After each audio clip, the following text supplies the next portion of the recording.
Hey there guys, Tom here, welcome back to my movie channel and thank you very much for joining me for my review of the brand new Joe Cornish directed movie, The Kid Who Would Be King. And of course, before we get into today's review, if you guys have not subscribed to this channel yet, make sure you hit that subscribe button and ring that notifications bell so that you never miss out on my take on all things movies. And if you've seen The Kid Who Would Be King, or if you're looking forward to it, or if you just have a thought about this movie in general, drop it in the comments section below and let's carry on the discussion right down there. So The Kid Who Would Be King is Joe Cornish's follow-up to his first directorial feature film debut, Attack the Block, which was a fantastic movie.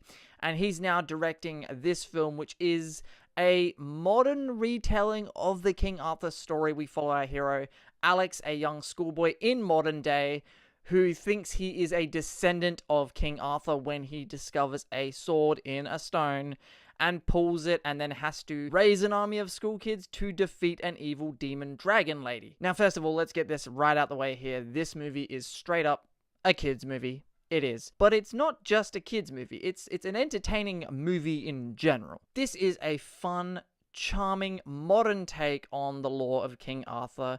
It's got a great sense of adventure. It has some really good heart to it and is filled with some classic, great British humor. I think the thing I really appreciate about this film the most is that it knows what it is and it doesn't stray too far outside of the rules and the boundaries that the movie sets for itself. It stays within its own limits. Because with all the magical stuff and all the mystical weirdness and craziness that happens in this film, it would have been very easy for this movie to fall into the trap of getting too ridiculous. And for the most part, it doesn't get too ridiculous and it does stay within its own rules and boundaries. And in a sense, this movie does feel pretty much grounded in the real world, or as grounded in the real world as you can be in a movie with, mythical, mystical creatures. Now, this movie, for the most part, is led by our four young lead teenage actors, and they did a fine job in the movie. The standout performance to me is a young actor by the name of Angus Imrie. He plays the younger version of Merlin in this film.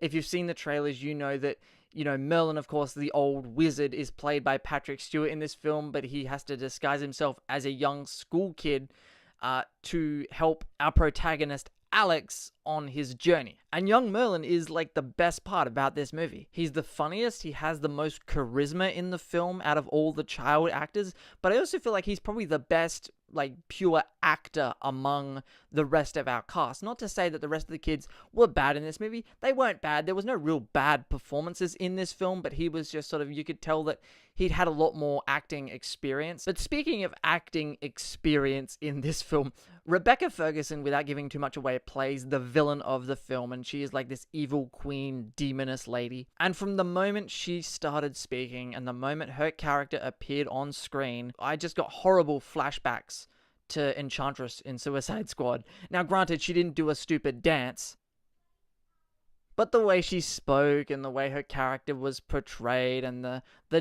dialogue that comes out of her mouth is pretty subpar compared to the rest of the film. And I'm not gonna lie, overall, this film has a really generic plot and story, but I do appreciate that this movie made the effort to try and be different and do different things with the lore of King Arthur and the sword in the stone, and almost do a modern retelling of this story. And there is some action beats in this movie too, and they were done pretty well as well. I enjoyed the third act, especially in this film. I really, really liked the third act, minus the Suicide Squad Enchantress villain wannabe.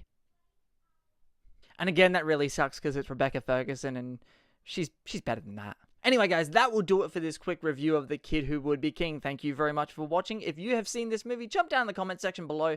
Let's carry on the discussion. I'll try and reply to as many comments as I can. And if you enjoyed this review, hit that subscribe button and ring that notifications bell so that you never miss out on my take on all things movies. My name is Tom, and I will see you guys next time.